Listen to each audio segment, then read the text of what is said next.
aquí en calidad de presidente de Cloudpress, la Asociación de Empresarios para la Vivienda de Alta Calidad. Y bueno, sin más, como vamos con un poquito de retraso, vamos a presentar a los invitados de esta mesa redonda sobre los procesos tecnológicos del mundo de la construcción y la vivienda de alta gama. Con nosotros tenemos a Manuel Burgos, CEO de Manuel Burgos Arquitectos y vicepresidente de Cloudpress. Tenemos también con nosotros al otro extremo a Ana Troyano, CEO y fundadora de iHome Property. Y en el centro tenemos a Víctor Periáñez, también CEO y fundador de Illusion y CEO de Bank Olufsen Parrilla. Así que un aplauso para ellos, por favor.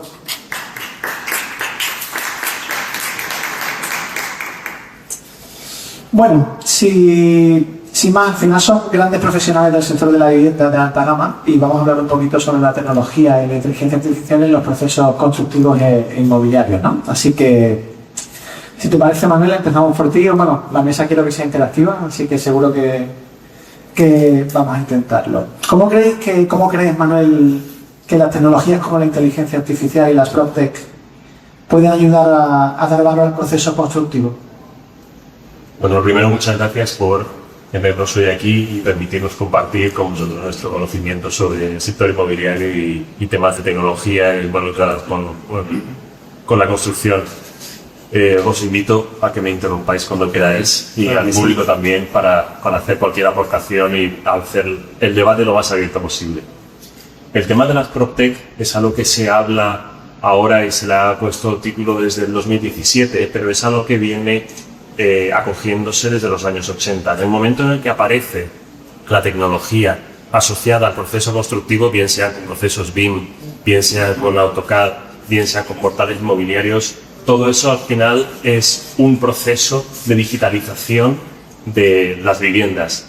PropTech es todos los procesos y todas el software, toda la tecnología que hay en el proceso de una vivienda, desde que se inicia el diseño, desde que se comercializa hasta que se vende. Entonces, para eso hay un concepto muy interesante que es el del gemelo digital, que es el que se empieza a trabajar a partir del año 2014, 2015 ya empezaba a haber gemelos digitales y a día de hoy ya están empezando a llegar a las manos de los usuarios finales. Esto te permite no solamente hacer una comercialización de la vivienda con todas las características técnicas de la vivienda en un modelo 3D que es su gemelo, sino también durante la vida de la vivienda para mantener el edificio, para tener un registro de todas las interacciones que hay con el edificio. Entonces, bueno, creo que es un proceso muy interesante y que la tecnología de una manera muy fuerte ha entrado en todos los sectores, no solamente en la construcción, sino también en el resto de pasos que hay en el proceso inmobiliario. Y Víctor, vosotros que tenéis vuestra empresa Illusion centrada también en domótica, iluminación y creación de experiencias con la iluminación, ¿cómo veis ese proceso constructivo, esa tecnología? ¿Cómo lleváis eso en el día a día vosotros? Hombre, pues todo tipo de tecnología y ahora la IA pues tremendamente útiles, ¿no? Yo creo que las tres fases del proyecto, tanto la fase inicial de diseño, de conceptualización, donde puedes tener montones más de maquetas, de opciones, ya no solo las referencias que encuentres en internet, sino las propias que tú puedas crear con tu propia imaginación y que el tipo de diseño, arquitectura, interiores, a ese tipo la utilice como referencia, con lo cual son referencias mucho más aproximadas a tus propios intereses. En la fase de diseño, pues bueno, Manuel puede explicar más que yo, pero puede ayudar un montón y sobre todo a encontrar errores, ¿no? Tanto en la parte de diseño propio del proyecto como también que en la parte de edificación, que es una parte súper importante, que es la que hace que los proyectos sean viables. Y la posibilidad de cruzar datos, de tener bases de datos más amplias, de hacer estudios con muchísima información y generar mucho análisis, pues obviamente ayudará también a ser más competitivos y que los proyectos sean más viables por lo que se ganaría de eficacia. Creo que en este proceso no sustituiría a nadie, a ningún humano, sino que complementaría y haría que las personas nos dediquemos a cosas con más valor. En la siguiente fase de construcción, pues imagínate tanto la supervisión, la coordinación de los equipos, el propio análisis, mediciones, comparación entre mediciones y proyectos, montones de fases y sobre todo esa fase de documentación que ayudará mucho tanto en la fase de licitación como en la fase tipo modelo 3, ya viene reflejado toda la información del edificio para que en la fase de mantenimiento pues el edificio se pueda mantener con garantía y mantenga el valor el máximo como posible. De ahí pues desde mantenimientos predictivos, porque pueden analizar tantos datos de otros clientes, pues pueden saber o pueden predecir lo que va a pasar en una tipología de vivienda o instalación y bueno. Incluso podéis anticiparos para un defecto que haya surgido en un caso concreto, podéis anticiparos. Y también una cosa que estabas diciendo es el tema de la interferencia de elementos en la fase de diseño. Eso aporta y elimina todos los pasos tediosos del análisis humano, que al final si lo hace un ordenador es muchísimo más ágil. No, y además en la industria nuestra de construcción de viviendas de alta calidad necesitamos ser más competitivos, porque el mercado no puede asumir precios mucho más altos, entonces tendrán, esto hablamos de la alta gama, pero si lo vas a los otros peldaños de la vivienda, teniendo en cuenta el precio del suelo y lo que se imputa ahora por la construcción, pues hace muy difícil el acceso a la vivienda, en el caso de vivienda de primera necesidad, o hace que se salga producto del mercado en el caso de viviendas de lujo, por nuestra falta de competitividad. Entonces eso yo creo que va a ayudar un montón, que no va a sustituir a nadie, nos sigue haciendo falta en cualquier fase del proyecto, y que todo esto tendrá sentido si realmente la tecnología ayuda a que hagamos casas mejores y de una mejor manera. Y cuéntame, Ana, desde el punto de vista puramente inmobiliario, ¿no? Tú llevas varios años con la inmobiliaria. ¿Cómo has vivido ese cambio, digamos, de la parte un poquito más tradicional, más analógica, a la parte más digital? ¿Cómo ayuda esa tecnología en todo el proceso de venta, de compra, de desarrollo, etcétera? Bueno, la tecnología ha evolucionado muy rápido y precisamente desde luego que nos va a ayuda a tener una información constante, actualizada de lo que es tanto del material de marketing como de la documentación, que tenemos todo el acceso a ella para hacer la venta mucho más rápida. Ahora mismo con todo lo que es económico, la inmediatez que es que está a la orden del día, y el servicio al cliente también. O sea, un cliente que quiere comprar una vivienda de alta gama es muy exigente, y para la exigencia que necesita tener que es todo el ADN de la vivienda esté en orden, desde el primer cable hasta el último, y así como bueno, que se le trate de una manera muy especial, con mucha empatía y entendiendo en todo momento cómo quiere él ser tratado y llegar al mejor fin, que es o la venta o la compra de su mueble, y con todas las garantías. Vale. Estamos viendo también, esta es para todos, ¿no? La tendencia de la construcción de la vivienda de alta gama, la tendencia de qué productos hacemos, ¿no? Mira hacia la hiperpersonalización del producto al final de la vivienda, ¿no? ¿Vosotros creéis que la digitalización hace más fácil el proceso en general de la personalización, o cómo lo veis vosotros eso? Yo puedo decir que todo el mundo piensa que lo hace más fácil, y es verdad, lo facilita mucho, pero la tecnología es un arma también de doble filo. Y pensar que puedes vivir tu casa, que es lo que ocurre a día de hoy, los clientes vienen a nuestra oficina pensando que van a poder darse con un paseo 3D por la casa, vivirla antes de construirla y tomar todas esas decisiones que quieren tomar luego en la vivienda en la oficina. Yo tengo ya una habitación con algunos clientes que de verdad quieren pasar allí todo. Entonces es un arma de doble filo que hay que saber dónde dónde empieza la representación y dónde acaba la realidad, ¿no? Al final hay una barrera muy, muy importante. Pero sí es verdad que la hiperpersonalización llegará a un momento en el que con la inteligencia artificial, basándose en tu espectro de datos y en tus likes de Instagram, de Pinterest y de información guardada, podrán crear un perfil de qué clase de cliente eres tú y qué tipo de arquitectura te gusta, y casi mejor que un arquitecto y mejor que tú mismo sabrán qué es lo que te gusta. Entonces, en ese sentido es una herramienta increíblemente potente, que yo creo que es inalcanzable, porque supondría eso un análisis de esa persona y un diálogo constante de qué es lo que se para a mirar cuando está en su casa, que le gustan los cines, le gustan los coches, le gusta el gimnasio, qué es lo que le da de golpe. Claro. No, yo creo que lo que nos hemos dedicado durante años a cazar esa información de los clientes para interpretarla y hacer el programa para elaborar un proyecto, al final te das cuenta que que el cliente no te pide lo que quiere. En la mayoría de los casos suele ser así. Entonces tienes que interpretar. Y obviamente ahora con tanto de análisis, sobre todo conociendo las tendencias y los hábitos de vida de los clientes actuales, pues puedes también dibujar pues ese futuro, ¿no? Esa experiencia. Y Ana, decías tú antes que escucháis al cliente para saber exactamente lo que quiere. ¿Cómo os ayuda con la tecnología? ¿La tecnología cómo os ayuda a vosotros a personalizar ese trato con el cliente? Pues activar un poquito enfocar lo que el cliente quiere y activar un poquito lo que el cliente está. De todas formas, la tecnología es una herramienta que nos apoya a dar el servicio al cliente. Nosotros, en mi caso, con más de 20 años de experiencia en el sector, pues ya más o menos voy captando lo que va queriendo el cliente según pues las necesidades como en los colegios o el tipo de vivienda que va buscando, la inversión que necesita. Hay 500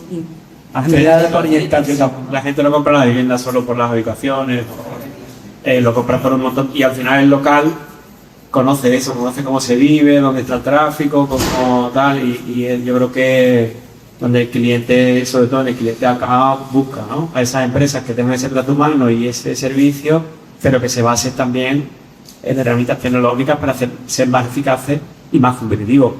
Has tocado un punto muy importante que es el del contexto de los inmuebles, ¿no?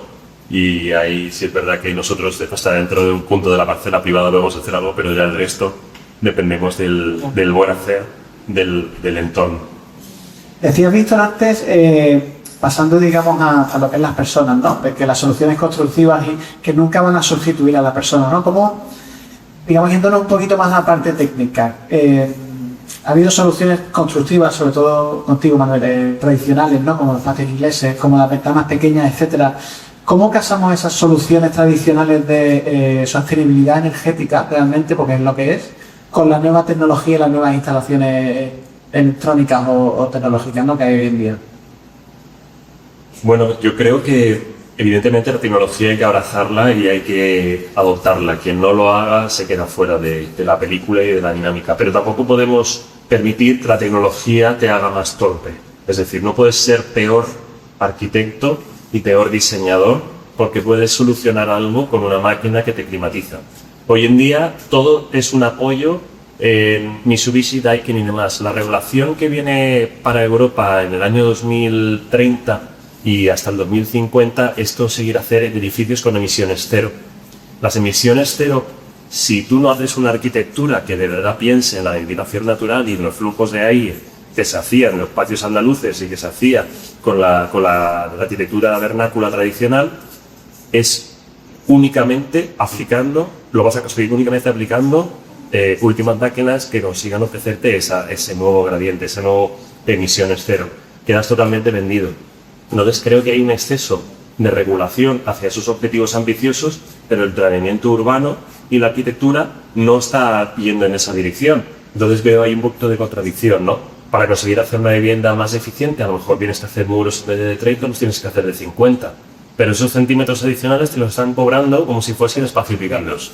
Son espacios más caros, pero a la vez te exigen, o sea, es una condena que creo que no hay que renegar de las máquinas de climatización, pero tampoco hay que olvidarse de cómo hacer una arquitectura inteligente y adaptada al terreno.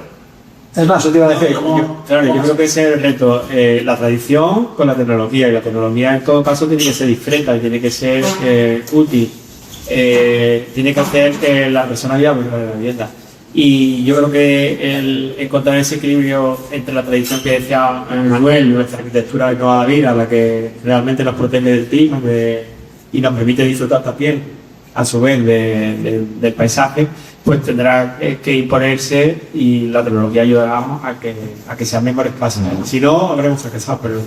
¿Y cómo hacéis, Manu, cuando te llega un cliente enamorado de la arquitectura vernácula tradicional y te dice, sí, yo quiero esta arquitectura, pero yo quiero lo último en tecnología en mi casa, ¿no? ¿Cómo abordáis esa situación?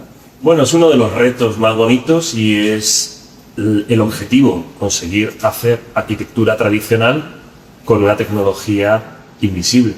Al final ahí estás consiguiendo potenciar lo máximo de la arquitectura tradicional y ventilar un espacio gracias a que lo tienes domotizado con las rejillas, que no tiene que... Las personas que viven en viviendas Passive House, ahí me hace gracia el concepto Passive House porque hace 50 años mi padre vivía en una casa Passive House, pero no tenía el título todavía. Subí un poquito Passive House porque ahí que no... Passive House al final son viviendas que tienen un consumo energético nulo o incluso positivo. Es decir, intentan ser neutras o incluso generar más energía de la que consumen. Eso es ser un Passive House.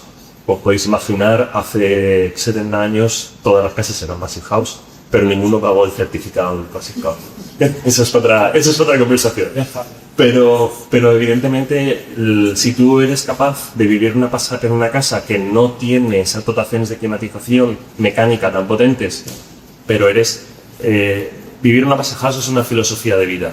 Tú tienes que ventilar la casa por la mañana, tienes que cerrarla por la tarde, tienes que tener esas precauciones. Si tú consigues integrarlo con los sistemas domóticos que te hagan ese trabajo mecánico automatizado, evidentemente estás totalmente cubierto y además es un confort climático mucho mayor. Y además la recogida de datos de todas esas viviendas que ya es posible, pues hará que cada vez los sistemas sean mejores, más eficientes y más orientados al usuario. Sí, porque hablamos el otro día, ¿no?, de que en la casa, en una vivienda de alta gama, ya hay suficientes sensores como para que en un futuro esos sensores, ¿no?, te digan realmente cuál es tu estilo de vida y no es el que te dice el cliente, que muchas veces es erróneo. Hay una cosa que se llama el confort climático. El confort climático es un concepto que aparece en 1920 y pico. ¿Qué es lo que dice? Que una persona está en un estado de confort a una temperatura y a una humedad que solamente una máquina te lo puede dar, ¿no? Eso lo decía el estudio, incluso le te decía esos datos. Entonces, ¿qué es lo que pasa? Que aparece ese concepto de confort climático. Todo el mundo dice, si quieres que esta casa sea confortable climáticamente, tienes que cumplir con estos parámetros.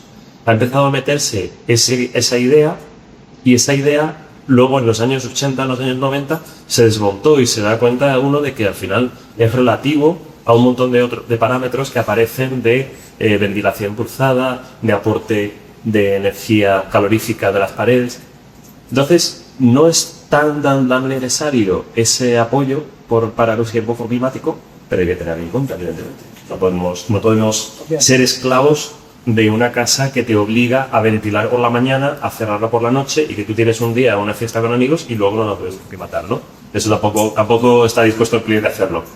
Ana, tú como, sobre esta parte, ¿no?, ¿cómo cuando un cliente viene a buscar una vivienda de alta gama, tú notas que cada vez más el cliente te está pidiendo esa tecnología, ese confort, o cómo?